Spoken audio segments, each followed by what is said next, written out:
চেয়ে অনেক বেশি ভালো পারেন অনেক কিছু। রাজবাড়ীতে শিক্ষার্থীদের এভারেস্ট জয়ের গল্প শোনালেন দুইবারের এভারেস্ট জয়ী বাংলাদেশি এম.এ. মুহিত। শুক্রবার দুপুরে 2 দিনব্যাপী ক্যারিয়ার ফেস্ট উদ্বোধনে আসেন তিনি। First step, second step, third step. First step প্রায় রাত 12টার সময় আমি ফার্স্ট স্টেপ জায়গাটা ক্রস করি। একটা কঠিন একটা কালো পাথরের একটা দেওয়াল প্রায় 50 ফিটের মতো আমার একেবারে সামনে বাঁধা হয়ে আছে।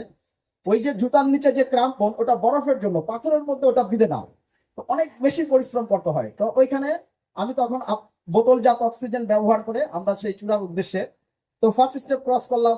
ফার্স্ট স্টেপ ক্রস করার পরে আবার আরেকটা ডেড বডি দেখি।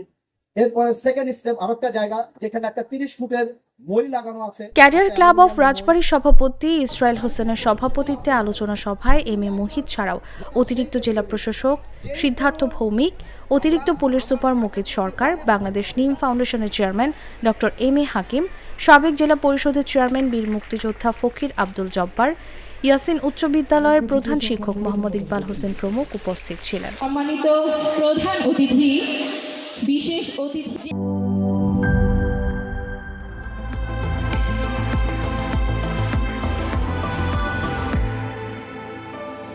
Harlan, be a show stealer.